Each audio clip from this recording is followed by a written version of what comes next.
जय Hind. Bajrangi study point में आपका स्वागत है। इस वीडियो में हम लोग बहुत ही इंटरेस्टिंग टॉपिक को डिस्कस करने वाले हैं, जिसका टाइटल है कि भारत और कनाडा के रिश्ते बिगड़ने के कारण कौन कौन से हैं। क्योंकि हाल ही में अभी कनाडा ने भी भारत के हाई कमीशन को अपने यहाँ से हटा दिया है और भारत ने भी कनाडा के हाई कमीशन को हटा दिया है। यानी अब भारत और कनाडा के बीच जो कूटनीतिक संबंध थे अब वो धीरे धीरे ख़त्म हो रहे हैं या धीरे धीरे बिगड़ रहे हैं। तो ऐसा क्यों हुआ, कौन कौन से कारण हैं जिनसे यह स्थिति पनपी, तो उन्हीं कुछ कारणों को हम लोग इस वीडियो में डिस्कस करेंगे। तो चलिए स्टार्ट करते हैं। सबसे पहले तो हम लोग ये देख लें कि कनाडा के पीएम कौन है। तो वो जस्टिन ट्रूडो हैं, यानी वहाँ के राष्ट्राध्यक्ष। और कनाडा की कैपिटल क्या है, राजधानी क्या है, ओटावा है। और जब हम रिश्तों की बात कर रहे हैं तो ट्रेड यानी व्यापार की बात ना करें तो कैसे काम चलेगा। तो हम दोनों के बीच जो व्यापार होता है वो $8.20 बिलियन का होता है। अच्छा, इस ट्रेड से ना तो हमें ज़्यादा फ़ायदा होता है और ना ही हमें नुकसान होता है, क्योंकि जितना हम लोग एक्सपोर्ट करते हैं उतना ही इम्पोर्ट भी करते हैं। फिर नेक्स्ट, वहाँ की पॉपुलेशन क्या है, लगभग 4 करोड़ है। यानी पूरे कनाडा की पॉपुलेशन आप देख सकते हैं टोटल 4 करोड़ है। और हमारे यहाँ इंडिया में तो किन्हीं 2-3 शहरों की आबादी इतनी होती है। खैर, हम लोग अपने असली मुद्दे पे आते हैं कि भारत और कनाडा के रिश्ते बिगड़ने के कारण क्या थे। तो सबसे पहला या मेन या प्रोमिनेंट कारण है, खालिस्तान का समर्थन करता है कनाडा। और यही सबसे मेन कारण है जो कि भारत और कनाडा के रिश्ते बिगाड़ रहा है। इसे बिल्कुल डिटेल में जानेंगे कि खालिस्तान क्या होता है। तो खालिस्तान होता है खालसाओं का स्थान, यानी जो सिख धर्म के लोग हैं वो एक अलग देश चाहते हैं। यानी भारत के पंजाब में सिखों का एक संगठन है जो कि अलग देश की मांग करता है पंजाब में, और उसी पंजाब में अलग सिखों का देश ही खालिस्तान नाम दिया उन्होंने कि खालसा का स्थान। अच्छा, यहाँ पर ये बात बहुत ज़्यादा मेंशन करने वाली है कि सभी सिख ऐसा नहीं चाहते हैं। यानी पंजाब की जो भी पॉपुलेशन है उसका मात्र 5 से 10% लोग ही ऐसा चाहते हैं कि खालिस्तान नाम का एक दूसरा देश बने। बाकी जो सिख हैं उनसे खालिस्तान से कोई मतलब नहीं है, क्योंकि कनाडा में सिखों की पॉपुलेशन बहुत ज़्यादा है।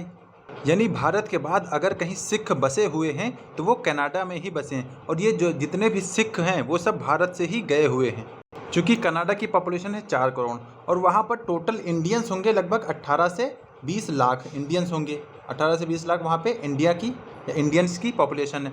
उसमें से भी 9 लाख लोग सिख हैं। यानी भारत के सिख लोग अगर कहीं बाहर जाके बसते हैं तो वह देश है कनाडा।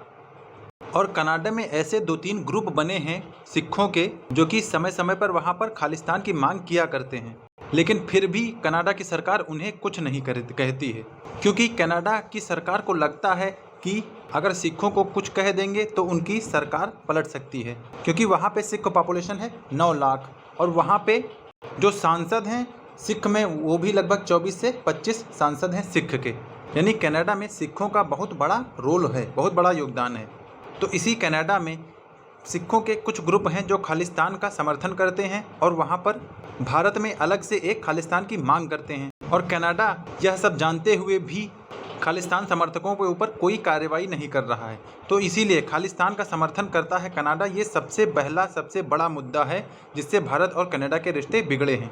अच्छा, कनाडा इसे ये कह के टाल देता है कि हमारे यहाँ तो राइट टू स्पीच है, यानी राइट टू एक्सप्रेशन है कि वहाँ पे लोग कुछ भी बोल सकते हैं। तो इसका मतलब तो ये हो गया कि कनाडा इनडायरेक्टली आतंकवाद का भी समर्थन कर रहा है, क्योंकि उसके देश में कुछ ग्रुप मिलके अगर दूसरे देश को तोड़ने की मांग कर रहे हैं तो इसका मतलब वो टेररिस्ट का साथ दे सकता है। इसीलिए भारत और कनाडा के रिश्ते और ज़्यादा बिगड़ रहे हैं। तो मुझे तो ये लगता है कि खालिस्तान के बारे में आपको थोड़ा बहुत आइडिया लगा होगा कि खालिस्तान की वजह से भारत और कनाडा के रिश्ते क्यों बिगड़ रहे हैं। अच्छा, एक बात और है कि इंडिया ने कनाडा में खालिस्तान के समर्थकों का एक ग्रुप था, उसके लीडर को मार दिया था वहीं कनाडा में। हालांकि ये ऑफिशियल नहीं है, लेकिन अगर वहाँ पे खालिस्तान के एक ग्रुप के लीडर को अगर कोई मारेगा तो इंडिया ही काम करेगा। लेकिन इंडिया ऐसा ऑफिशियली नहीं कहता है कि हाँ हम नहीं मारा है, लेकिन कनाडा हर जगह यही कहता है कि इंडिया ने हमारे यहाँ घुस के हमारे सिटीजन्स को मारा है। यानी भारत और कनाडा के रिश्ते बहुत ज़्यादा अच्छे नहीं हैं खालिस्तान को लेकर। फिर दूसरा है चीन की तरफ झुकाव। कनाडा चीन की तरफ बहुत ज़्यादा झुकता हुआ नज़र आ रहा है। हालांकि चीन हमारा सबसे बड़ा प्रतिद्वंदी है, इसलिए हम और इसे दूरी बनाना चाहते हैं। फिर तीसरा है G20 समिट 2022।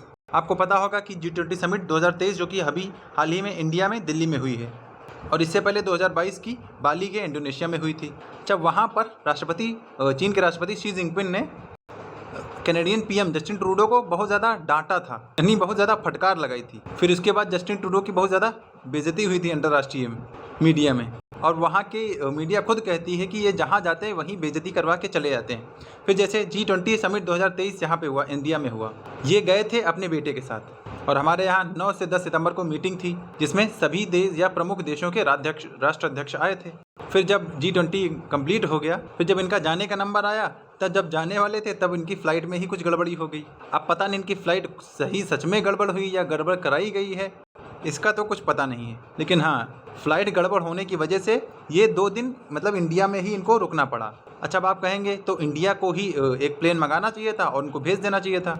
तो आप ही बताइए, जब कनाडा खालिस्तानियों का समर्थन करता है तो हम लोग ऐसा क्यों करें? वरना हम लोग चाहते तो तुरंत इनको मंगा के तुरंत भेज सकते थे, लेकिन हम लोगों ने इनकी कोई भी हेल्प नहीं करी, तो इससे ये और खुन्नस खाए हुए थे। फिर जब 2 दिन बाद इनके यहाँ से प्लेन आया या फ्लाइट आई, तब ये लोग गए। ये लोग का मतलब इनके साथ फॉरेन डिप्लोमेट्स भी आए थे, मीडिया कर्मी भी थे, सब लोग यहीं पे रुके हुए थे, और इससे भी इनकी बहुत ज़्यादा बेइज्जती हुई।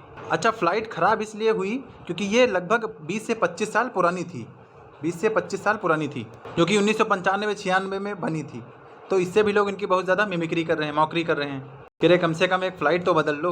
तो यानी 2 दिन तक ना चाहते हुए भी इनको इंडिया में रुकना पड़ा, उससे इनकी और ज़्यादा बेइज्जती हुई। अच्छा, जब ये मीटिंग से वापस पहुंच गए अपने देश, तो जब ये वहां पहुंचे तब इन्होंने इंडिया के हाई कमिश्नर को हटा दिया। ये खबर 19 सितंबर को बाहर आई, यानी कल ही ये न्यूज़ सुबह बाहर आई कि कनाडा में इंडिया के हाई कमिश्नर को हटा दिया गया है। अच्छा, आपने 2 टर्म सुने होंगे, एक हाई कमिश्नर होता है, एक एम्बेसडर होता है। देखिए, जो किसी दूसरे देश का कोई फॉरेन डिप्लोमेट अगर किसी अन्य देश में उसने अपना फॉरेन डिप्लोमेट नियुक्त किया हुआ, तब उसे एम्बेसडर बोलते हैं।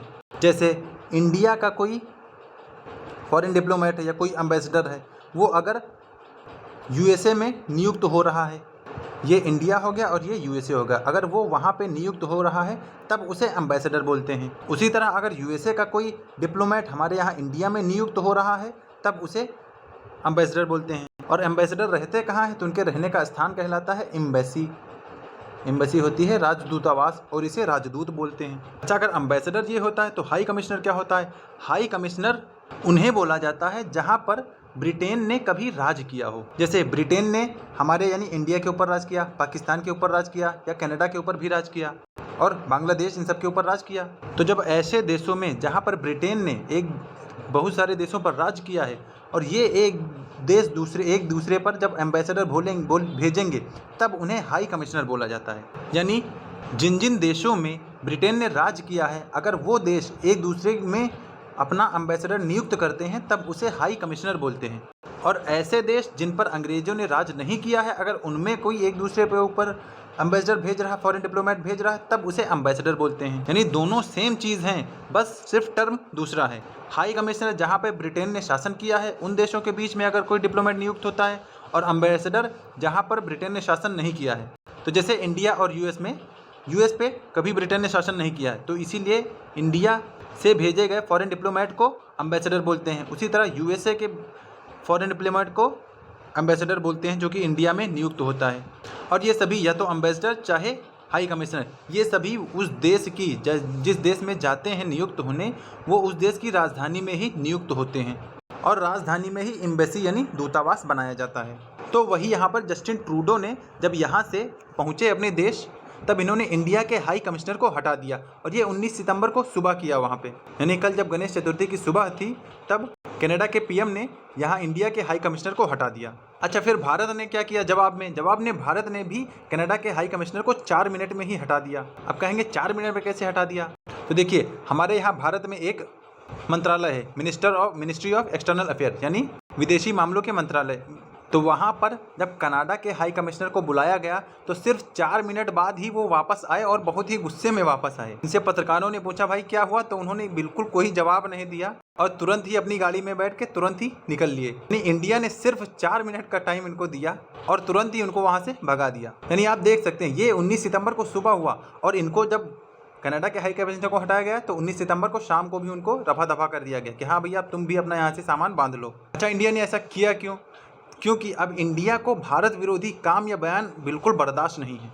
यानी अब ये जो हमारी गवर्नमेंट है, जो सरकार है, अब बिल्कुल भी कहीं भी कोई भारत विरोधी काम हो रहा है या कहीं से भारत विरोधी बयान आ रहा है तो उन्हें बिल्कुल बर्दाश्त नहीं करता। अच्छा, पहले क्या था कि पहले था कि ठीक है कह दिया, उससे कोई मतलब नहीं। जैसे बाहर वहाँ पे अब खालिस्तान लोग बहुत ज़्यादा मांग कर रहे हैं कि इंडिया से एक अलग देश बनाया जाए खालिस्तान नाम का। तो इसी चीज़ को अब इंडिया को बिल्कुल बर्दाश्त नहीं कि अगर कोई भारत विरोधी काम होगा या बयान आएंगे तो उन्हें इंडिया बिल्कुल भी बर्दाश्त नहीं करेगा और उस चीज़ पर तुरंत ही कार्रवाई की जाएगी। यानी अब इंडिया पहले जैसा नहीं रहा क्योंकि अब इंडिया बदल रहा है। अच्छा, फिर कनाडा ने क्या किया? फिर कनाडा ने यूएसए, अमेरिका को, यूके यानी ब्रिटेन को और फ्रांस को फ़ोन लगाया। पहले उन्होंने अमेरिका को फ़ोन लगाया, बाइडेन से बात की कि सर हमें इंडिया ने हमारी बहुत बेइज्जती करी है और हमारे घर में आकर हमारे घर में ही हमारे सिटीजन को मार डाला। और वो कौन था? खालिस्तान का हेड था। और यही सेम बात उन्होंने यूके से बोली, यानी ऋषि सुनक जी से। अच्छा, ऋषि सुनक जी तो हमारे इंडिया के ही नागरिक हैं, तो उन्होंने भी कहा ठीक है। यूएसए बाइडेन बाबा ने कहा हाँ ठीक है, ये बहुत ही गलत हुआ है। क्योंकि देखिए यूएसए भी ऐसा कर चुका है, क्योंकि जब यूएसए ने पाकिस्तान में घुस के जब तालिबान के सरगना को मारा था, ओसामा बिन लादेन को, और ये तो बिल्कुल ऑफिशियल था कि हाँ यूएसए ने घुस के मारा है, तो यूएसए कभी भी इस बात को नहीं मानेगा क्योंकि वो खुद ऐसा कर चुका है।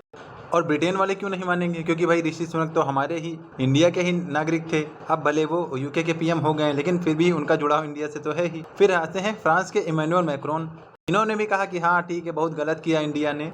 मतलब इन्होंने अपना दुखड़ा तो सुना डाला लेकिन सबने बस ठीक है कह के इन्हें सांत्वना दे दी, क्योंकि ये लोग भी जानते हैं कि अब इंडिया से दुश्मनी मोल लेना कोई आसान बात नहीं। क्योंकि अगर इंडिया से दुश्मनी मोल ले लिया तो इनका जो ट्रेड है, जो भी इनका बिजनेस है, सब चौपट हो जाएगा। इसीलिए अब कोई इंडिया से बोलने की ज़रूरत नहीं कर रहा है और ये सब हमारी सरकार और हमारे राजनयिकों के द्वारा ही किया गया है। और इससे ये मैसेज सबको जाता है कि अब इंडिया को कोई भी भारत विरोधी बयान बिल्कुल बर्दाश्त नहीं होगा, वो चाहे यूएसए हो, चाहे यूके हो, चाहे कोई भी हो। तो इससे जस्टिन ट्रूडो बहुत ज़्यादा परेशान हैं। तो अब मुझे लगता है कि आपको भारत और कनाडा के बीच में जो रिश्ते बिगड़ रहे हैं उनका कारण बहुत अच्छे से पता चला होगा। और खालिस्तान क्या होता है, हाई कमिश्नर और एम्बेसडर क्या होता है, इन सब में भी डिफरेंस पता चला होगा। तो अगर वीडियो पसंद आया हो और भारत की अब नीति अच्छी लग रही हो तो इसे लाइक कर दें और चैनल पर नए हो तो सब्सक्राइब कर लें, ताकि ऐसे ही वीडियोज़ आपको मिलती रहें जिनमें आप रेगुलर अपडेट रहते रहें। मिलते हैं नेक्स्ट वीडियो में। और आपको पता ही है कि हमारे नए संसद का उद्घाटन हुआ है, तो हम लोग कभी नए संसद के बारे में भी चर्चा करेंगे, न्यू पार्लियामेंट के बारे में चर्चा करेंगे, यानी जल्दी ही वीडियो इसके बारे में भी आएगा। तो चैनल से जुड़ जाएं और तब तक के लिए जय हिंद।